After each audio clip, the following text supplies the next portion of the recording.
We're talking tonight about, I think, it's a big thing to say, but I think probably as great a genius as Michelangelo, in terms of not just drawing and sculpture, but also in terms of architecture. And his architecture, there's not a whole lot of it, but I think the important thing to remember about Lorenzo Bernini is he's one of the first people to sort of fuse sculpture and architecture in such a way, and in terms of scalability, that it's hard to sort of separate one from the other. He becomes sort of an integrator in a very, very modern way. And to sort of set the stage, he's carving at the age of 18 and 17 sculptures that we'll look at the very end of the presentation that are sort of mind-blowing. And I know some of you have probably been to the Borghese Gallery in Rome and seen his work. It's absolutely incomparable. Rome would not be Rome without two people. The first is a guy named Urban VIII.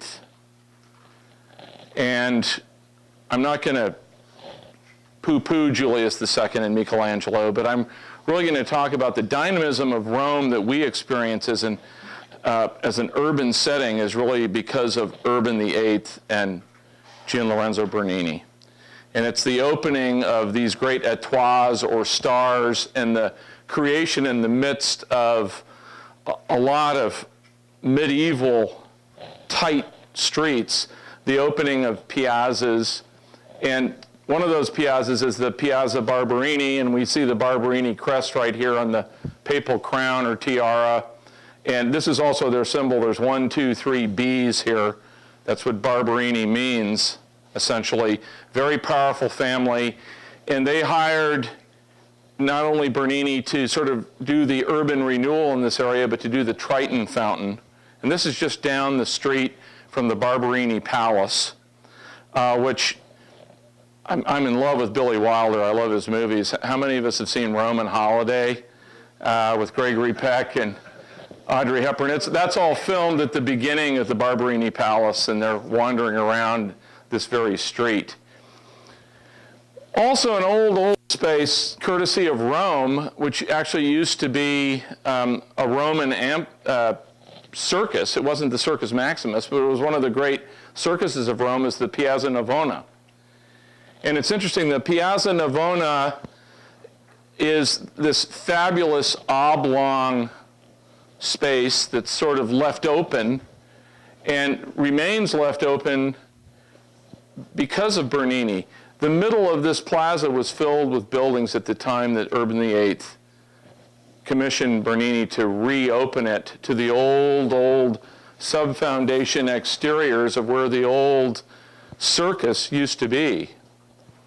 Now, this wasn't as great a circus as the Circus Maximus. This was a circus that merely held 90,000 people. I guess the Circus Maximus held around 350,000 people. But it's interesting how Rome, and I think one of the greatest writers of Rome, I'll digress a little bit here, is a guy named Christian Norberg Schultz. And Christian Norberg Schultz talks about this city of Travertina, or Travertine, because it's literally hewn out of the landscape. There's a place in Rome I'll never forget.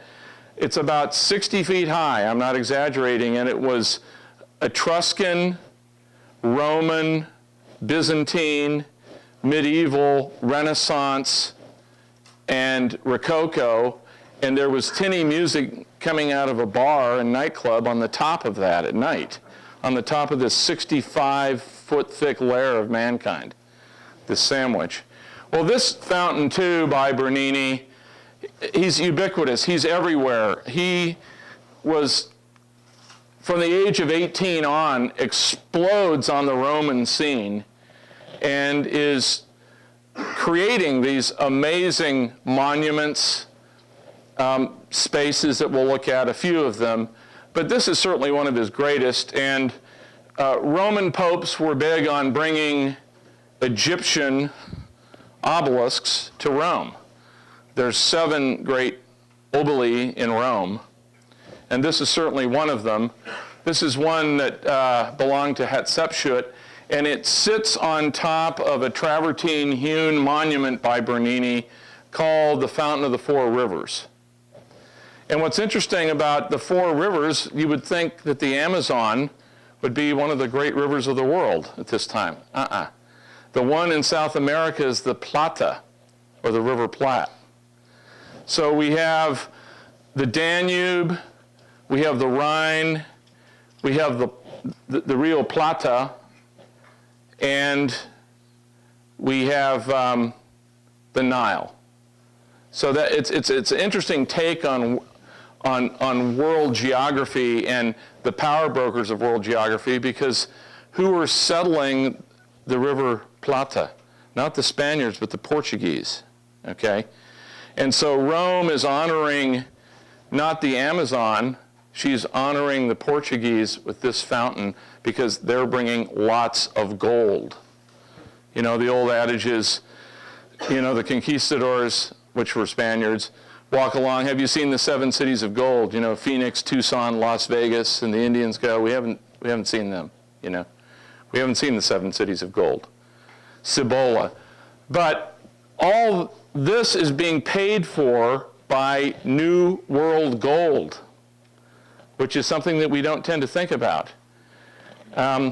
It's also being paid for by something naughty as far as Martin Luther is concerned, the selling of dispensations on the part of the Catholic Church, which is what starts the Reformation with Luther in Germany about 90 years before this, because Julius II, in order to pay for Bramante to build St. Peter's, is selling dispensations.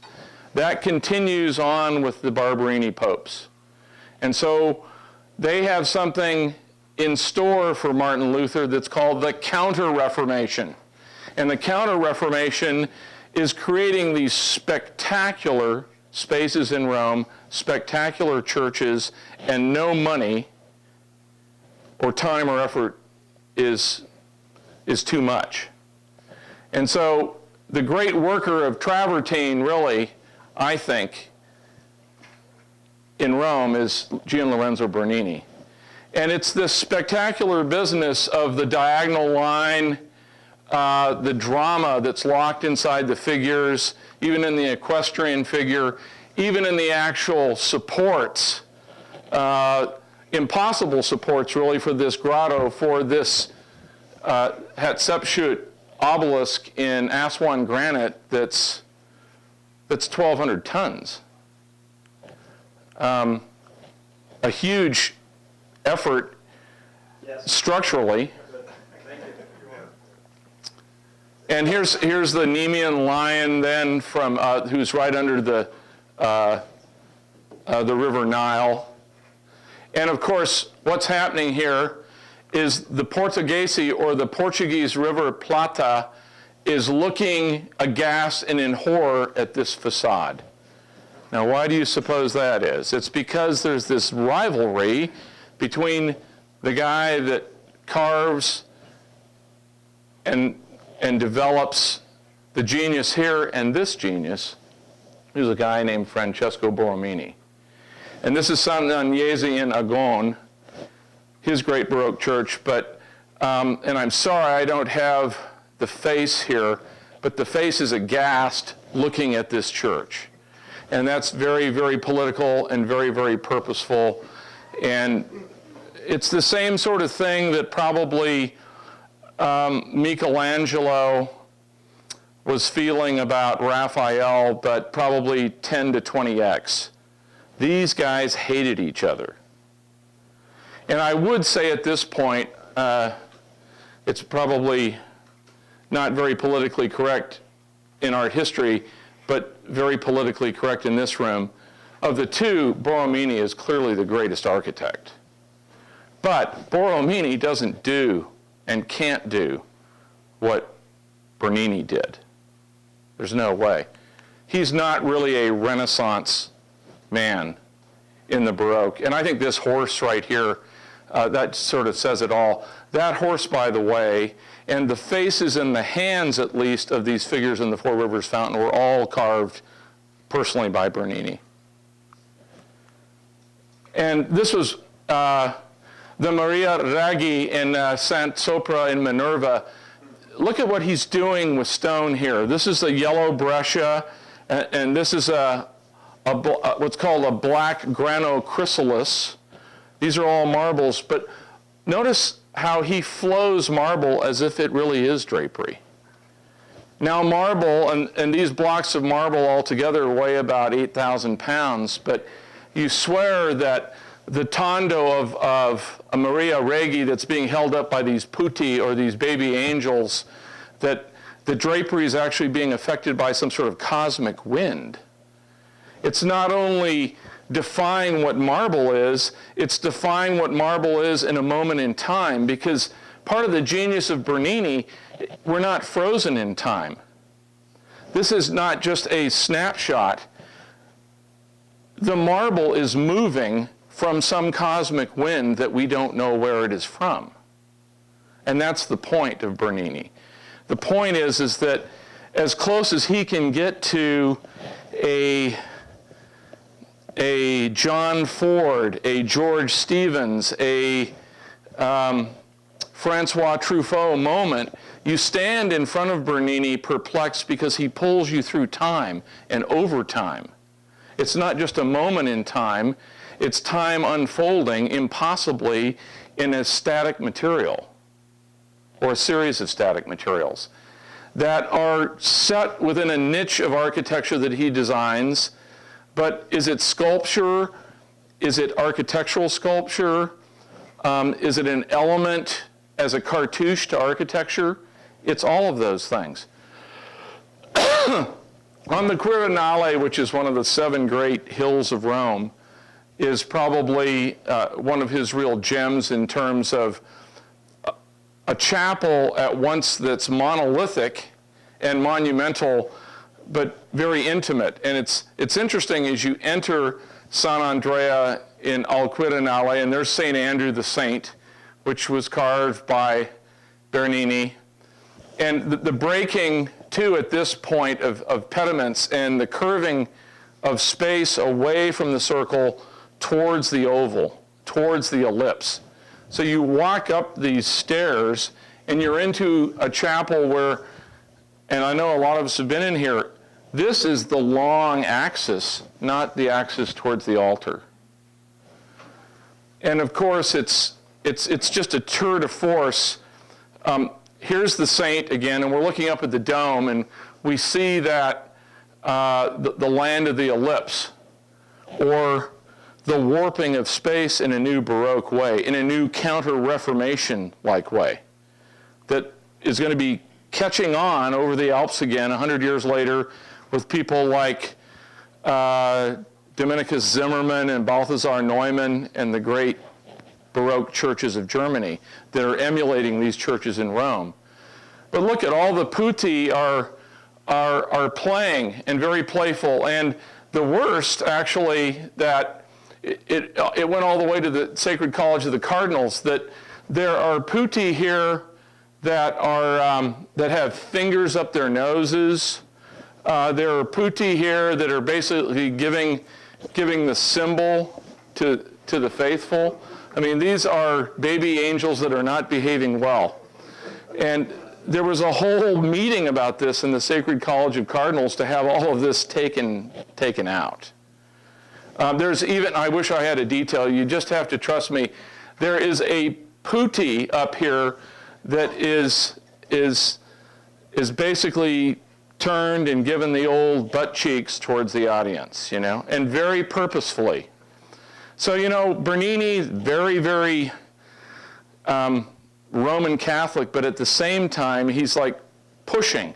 And he pushed probably even much harder than Michelangelo on the church. And why? Because he has 2 popes, Alexander VII and Urban VIII, that are back in his play. Otherwise, he probably would have been named a heretic, like Galileo, who didn't have very many cardinals backing his play. Again, this fusion of architecture, story, mythology, iconography, and sculpture. is vintage Bernini. 1640, this is Santa Maria della Vittoria. I know a lot of us have been in here, and this is the mystical conversion of Saint Teresa, it's called. There's a lot of Saint Teresas. I mean, being Catholic, ex-Catholic, actually, art history was easy for me because people used to go, well, who's this guy with all the arrows in him? And I go, that's Saint Sebastian, don't you know that? Everybody knows that. No, everybody doesn't know that because we're not all taught that from when we're little. But this is the Saint Teresa in Avila, okay? And it's the ecstasy of Saint Teresa in marble, and it's a spectacular work. And all the rods here are bronze that is gilded. That, of course, is the light of God. And it's interesting, this curving convex and concave pediment, the use of spectacular, there's over 10 different kinds of marbles in this particular shrine. What I think is really interesting is the whole Baroque notion of drawing us into the story. Most of us only learn about this way. Most of us don't realize that the people that sponsored the Cornaro family are sitting here almost as if they're in an opera box, commenting and watching the mystical conversion and the ecstasy of Saint Teresa. And this looks like it goes way, way back, 20 feet. That's a bas-relief that's only like 2.5 feet deep. And it's spectacular what he's doing here. I mean, he's really looking at Donatello and those, and Ghiberti, those that were masters of the bas-relief. Because look at all the architectural detail here of all the Ionic column capitals and the rocheli, the shell niches back in here. And it's only about 24 inches deep. Behind all these figures that are discussing, and then again, remember the Maria Raggi? Look at this black marble and this breccia that's flowing again like drapery. Is this cloth or is it stone? And this is a tour de force, I think, really, this business, this axis that you tend to miss if you come in here and look at this as an altarpiece. You tend to miss the whole Baroque message here of the Counter-Reformation. And it's a spectacular work, and obviously what also gets Gian Lorenzo Bernini in trouble is the metaphor of female orgasm. Because he is most certainly, with the angel piercing the heart and the explosion of drapery, the drapery takes on its own life in this sculpture. It becomes its own sort of tour de force aside from the sculpture of the face. This is the niche up above this that a lot of people miss because it's not lit very well. But look at her face. I mean, this is the point where God's grace is piercing the heart and soul of the saint. And I think he captures this very well. It's interesting, he's only 24 years old when he sculpts this. So he understands an awful lot about dynamism, composition, drama. It's interesting, in the Cornaro Chapel, away from that niche, look at how these putti are floating impossibly in the air and holding up all this drapery, which, by the way, is carved and inside stucco, designed and executed by Bernini. Now, a lot of us that might be of that less is more, Mies van der Rohe, Gropian, Mario Botta, Arata Isozaki way of think, you know, the Baroque, you either give it an A+ or an F. Normally it doesn't get C's. People either really relate to it or they look at it and they go, this is horrific. This is horrible. It's just too much. It's over the top. But as modernists, don't be that way. Pull yourself back into Rome in the 17th century. This is very Roman. And the Romans loved it, and the Romans still love it. very much. Now, if that's not enough, obviously, this building goes through 12 architects. Bramante, Michelangelo, Giacomo della Porta, Vignola, Carlo Maderno on the facade. But this huge space out in front, the Piazza San Pietro, and I've read time and time again, that's about the size of a school bus over here for scale. And don't miss this, probably the greatest obelisk of Tutmosis III that's in the middle of this oval or elliptical plaza. This double arcade is also his design, and the whole metaphor of Mother Church reaching her arms out to the world is very much in Bernini's thinking when he's designing the Piazza San Pietro. It's almost as if this axis goes from the early and high Renaissance through the early Baroque into the high moment of the Roman Baroque over about a 230-year period. And the scale here is, well, to understand the scale, the architrave here is 27 feet high on the building. The lettering, and there's a Borghese inscription. The lettering is the letters are 19 feet high, which is higher than this room by a stretch, I think. The whole thing is colossal, and so this has to be a colossal space to work with that.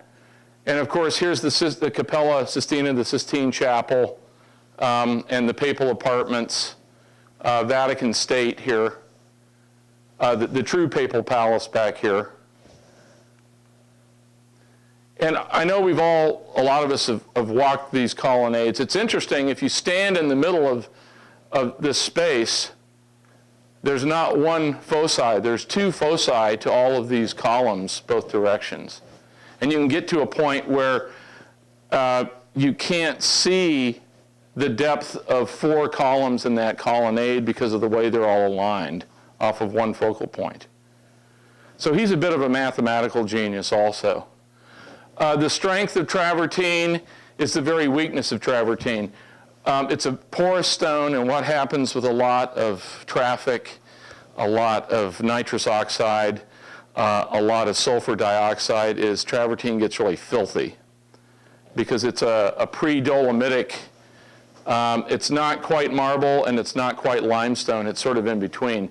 But it is certainly the imperial stone of Rome, and I kind of like it filthy and dirty myself. I like I don't like it when they steam clean it and get all the mung out of all these fissures. If that's not enough, and look at scale here, at the ripe old age of, from his 38th through his 42nd birthday, he's asked to cover the Confessio under the dome of St. Peter's with this, and this is the baldacchino. Well, what is a baldacchino? Actually, a baldacchino is not a Roman Catholic invention. It's an old Jewish invention, and the Jews, as they traveled, would have 4 wooden posts and a tent, and for important events, particularly things like weddings, they would hold it over the bride and bridegroom. That was portable. This is anything at 98 feet high and founded in bronze. And actually cast in bronze, believe it or not, mostly in one fell swoop. What do I mean by that? Well, Sierre Pardou's the lost wax technique of casting. So he builds this thing in wood, then he covers it with beeswax, which is what you see, then he covers it with kaolin slip, then he builds a structural basis for this thing underneath the dome, okay?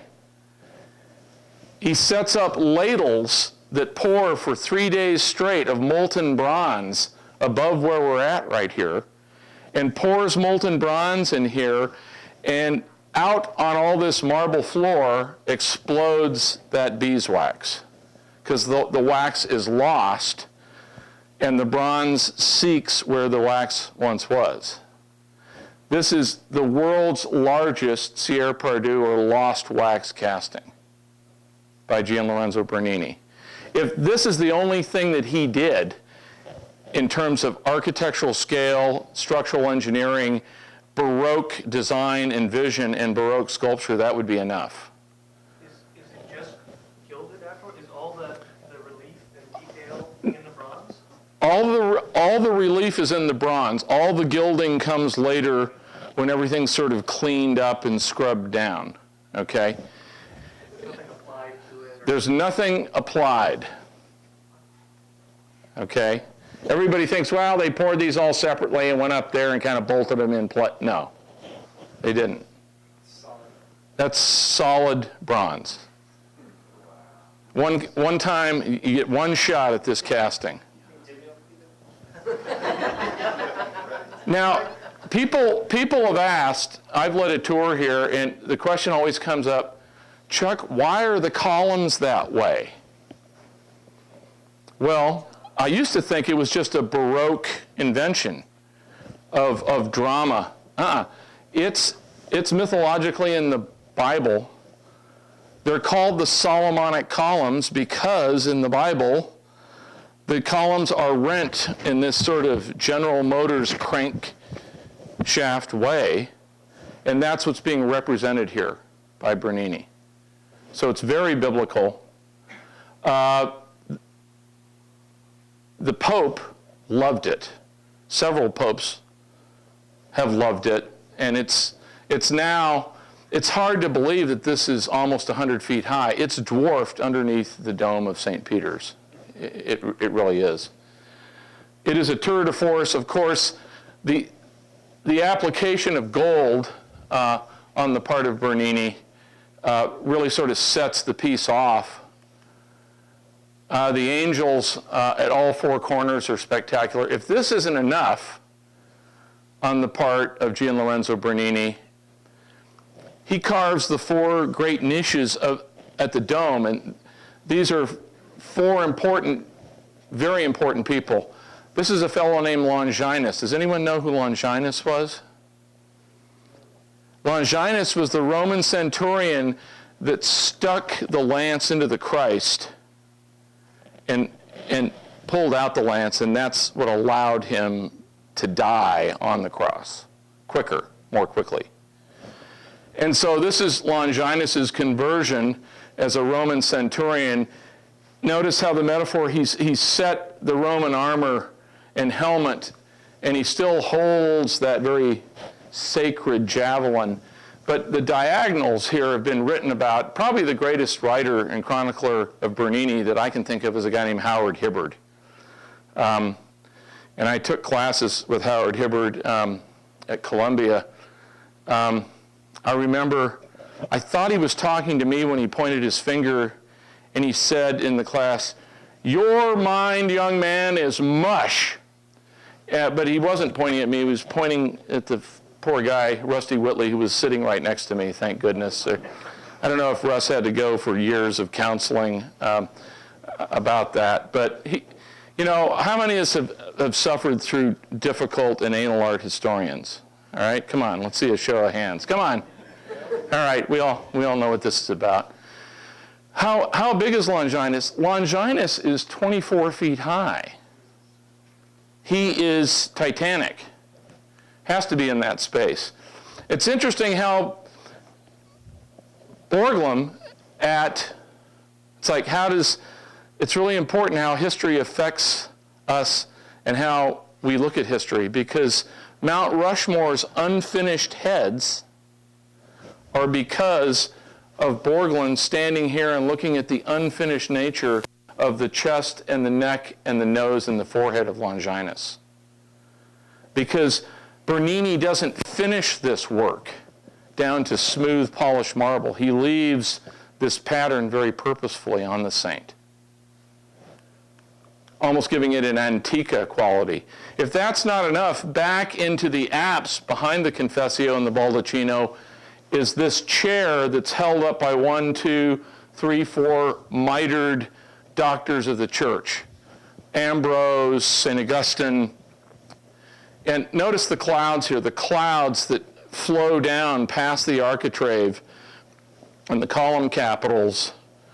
This is all impossible because it's all plaster that's been gilded, but it doesn't seem to have the weight of tons of plaster.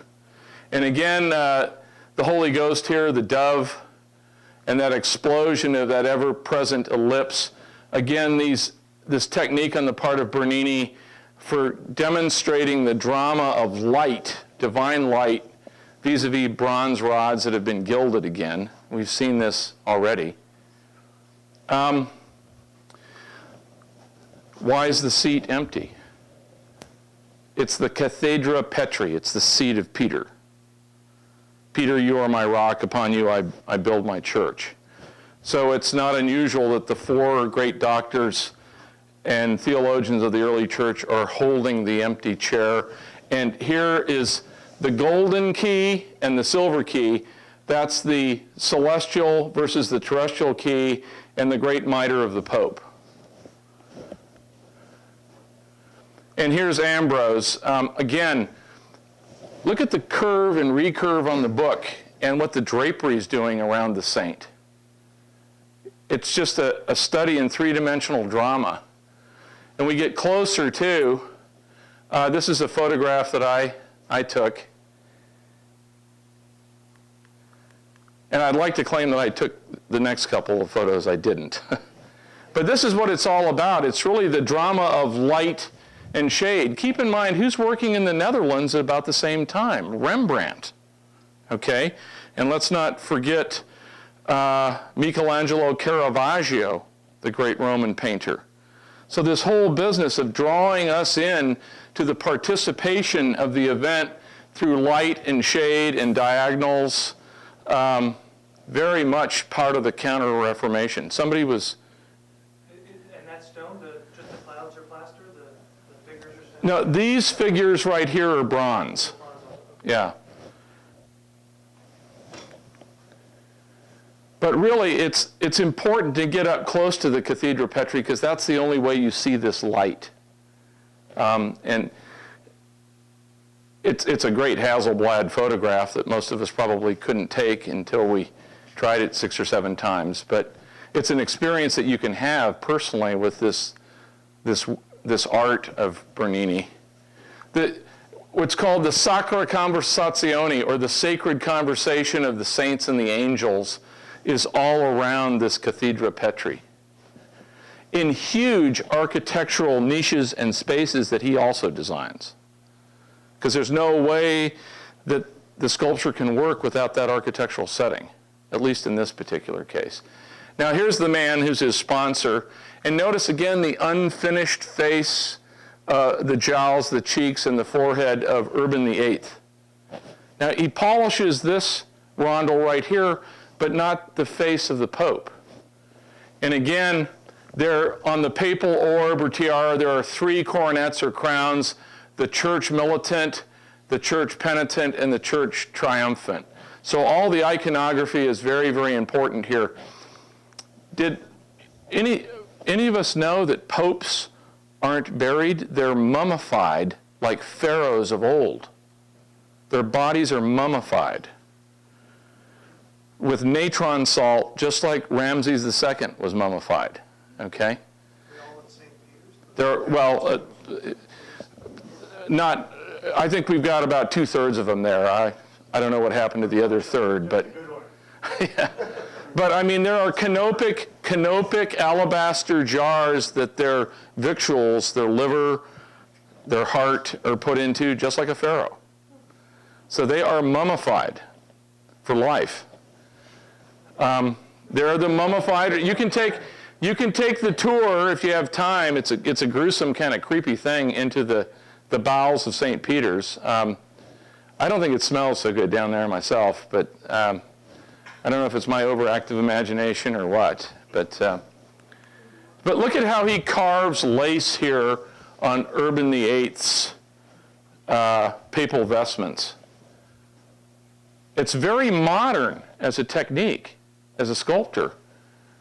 And then he also casts and is asked by the Barberini family to cast. This one is down where his body is. This one is actually up in the nave of St. Peter's, and it's a bronze. And it's not really the blessing of the triple-crowned papal tiara pope. I think it's what's happening at his feet. Because if we go down low, what do we find underneath him? We find the angel of death. Notice his skull and his bony hand, and we read it. Urbanus VIII, Barberinus, Pontius Maximus, which is great bridge in Latin, which is what the Pope is. But even a Pope gets taken by what? Death. And so that's the humility right there at the base of all this grandiosity. Even Alexander VII as Pontius Maximus. Here he is by Bernini. Notice this winged figure of death, and in this case, the skull is hidden to us, but what is the figure holding? An hourglass of time, you know? Time waits for no man, even a pope. And we're just beginning to see this gruesome skull emerging from this Brescia marble here, by the way, which I don't know how many hundreds of pieces are fit together here like a jigsaw puzzle. But this is all being directed and supervised, and in a lot of cases, carved directly by Bernini. Okay, who I guess was like Michelangelo. I mean, when he worked, the marble dust was just flying. And he copped the Michelangelo phrase in the next century, well, how do you know? And he said, I just carve away everything that doesn't look like what I don't want, which is what Michelangelo said when he was asked carving the David. Well, how do you know? It's just in there. I just released the block. Very Baroque. Remember a guy named Guido Sarducci? You know, Saturday Night Live? Guido Sarducci made the mistake on the Scala Regia of trying to walk past a Swiss guard. It didn't work.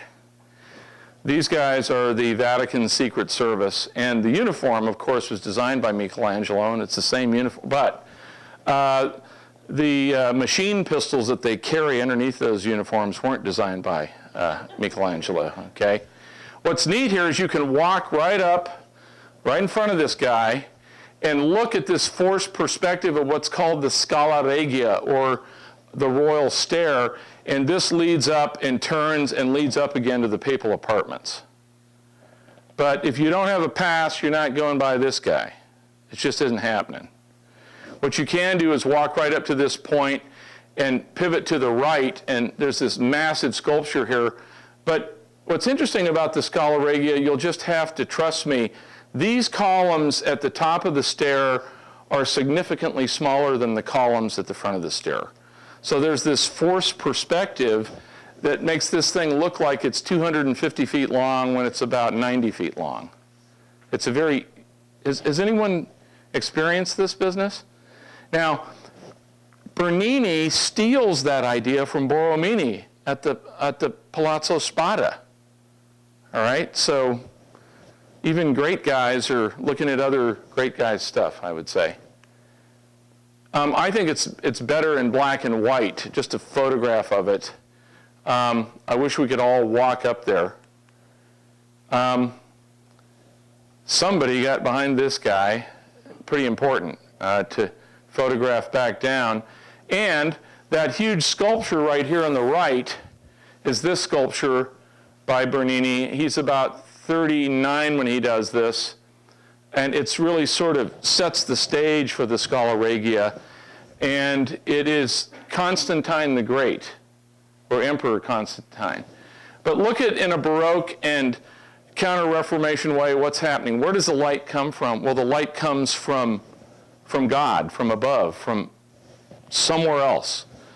And he's looking up into it. And the horse is spectacular, but he's looking up into it because this is the moment when he is converted to Christianity. And who's he fighting? He's fighting Maxentius, who's also claiming to be an emperor of Rome, in 312 on something called the Milvian Bridge. So this is this Baroque moment in time, complete with the underbelly of the horse with the veins carved and showing, where the horse rears and God's grace visits Constantine the Great, and he becomes the first Holy Roman Emperor. Boom, right now.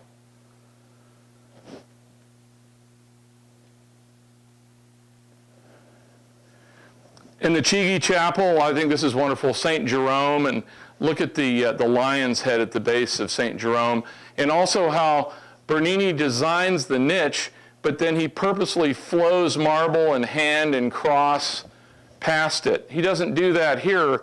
This is Mary Magdalene. This is the first sculpture that was carved in here. This is the second one, and I think it really shows that progression of that fuzzing between architecture and sculpture. And the Jerome is spectacular. And of course, he's kissing or hugging the crucifix. The ciborium, he was a great goldsmith, Michelangelo, who's another great goldsmith that designs a dome in Florence, a guy named Brunelleschi. These guys really are Renaissance guys, whether they're in the early Renaissance, the Renaissance, or the Baroque. This angel here is a tour de force. I think just the drapery alone here bears my probably not saying anything about anything. Again, look at this niche that he designs in the Fonseca Chapel. There's this whole event happening in here. Again, it's the mystical conversion of Ludovicia Fonseca. Albertoni is her name. And Bernini carves everything that you see here, and you can see the individual joinery here of the Brescia marble, the drapery that this pillow sits on. I should have brought a picture of Canova's work, who was very much awestruck by Bernini. And the pillow and the mattress seems to be carrying weight. And again, the putti look down upon this conversion. I mean, this marble in here starts getting impossibly and dangerously thin to the point where light is actually able to come through it. His technique was a very, very dangerous technique. This is Fonseca, who seems to be emerging right out of the marble, witnessing this event. And the busts, like Francesco d'Este, this bust is in Modena. I know most of you are more interested in something else that's made near Modena that are red and cost about $150,000. But this is in Modena too. Even he gets in trouble for this, sculpting one of the most famous prostitutes and courtesans of Trastevere, the very oldest part of Rome. And so what he has to do for the cardinal that's about to become the pope as penance, since that was one of this cardinal's friends, is he has to sculpt this. And it's interesting because even the buttons here are in different states of not being quite perfect on the vestment of Scipione Borghese, who becomes Urban VIII. Here's Aeneas from Roman legend.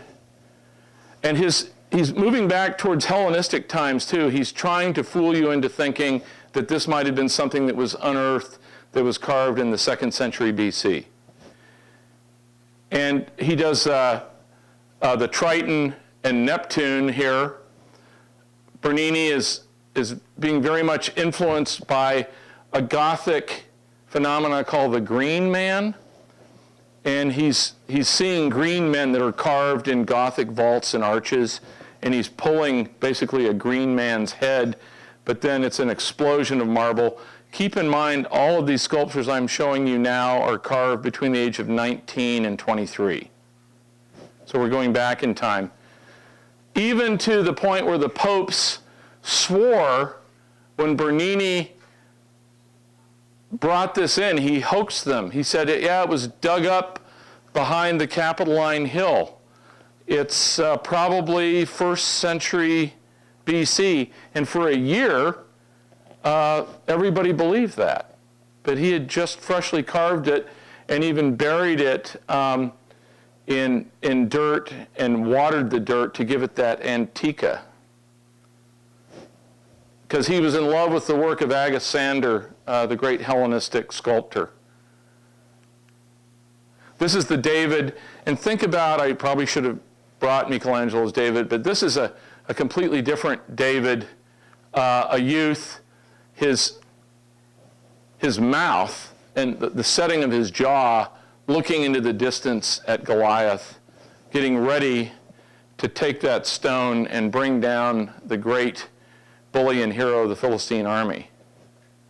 This is in the Borghese Gallery, by the way. It always seemed much better than Michelangelo's David as far as telling the story. I think so. Why is Michelangelo so famous? Well, It's rather effeminate and there's a lot that's been written about that. I mean, as a symbol of the Republic of Florence, he's 18.5 feet high. He used the whole block of marble because the top of his head is the rough block, if you can get up there to see. His hands are oversized, and another part of his body is oversized, too. Is that what got him attention? Well, The hands are awkward. he's beautiful, too. I think that this is a masterpiece of, like you're saying, Jim, Pluto and Proserpina. And look at how Pluto's hands, grabbing the young Proserpina, dig into the flesh. The flesh gives. No, the marble gives. And the three-headed Cerberus. I mean, this is a tour de force. The explosion of hair, the drapery. Everything is these great Baroque spirals of drama, even to the tear on her face. And, look at his understanding of human anatomy here. I mean, Michelangelo was tremendous, but Bernini's going to the next level of modernity in terms of understanding the human body. Did he bring the models? I mean, would you He did. model? He did. You're convinced that Bernini saw a woman naked where Michelangelo Or didn't care. Yeah. phenomenal. This is the three-headed Cerberus, so you see the 1, 2, 3 heads of Pluto's guardian that guards the entrance to the underworld, Hades.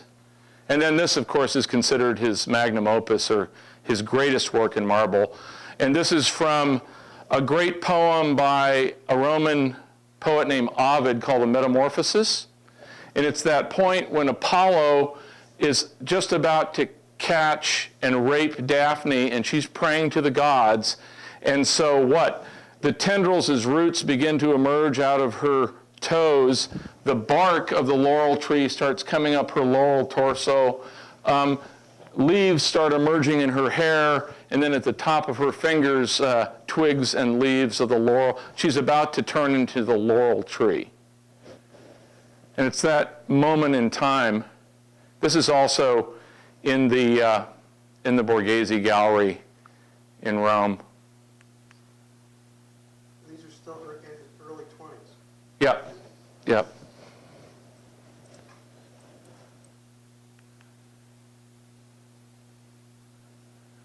So, to sort of just briefly recap, it's important when you go there or go back there to not only think of him as an urban planner and an architect and a stage set designer. Most of the fets and stages that he designed, I guess 40 or 50, are all gone to us because it was all disassembled. Had to be spectacular stuff. Fireworks and puppets and people coming out of articulated doorways, all that's gone. The fets that he designed, even for the French king towards the end of his life. But also, he wasn't known as a painter, but this is a self-portrait. And one wonders if he'd spent time with paint, what would have happened. Because he only did 4 paintings in his whole life. and this is one of them. And interestingly enough, it's of himself. So what does that say? And also, this is on the, it's on the 100 lira note, I think. It's on, I think, something that at one point in time was worth about 15 to 20 bucks.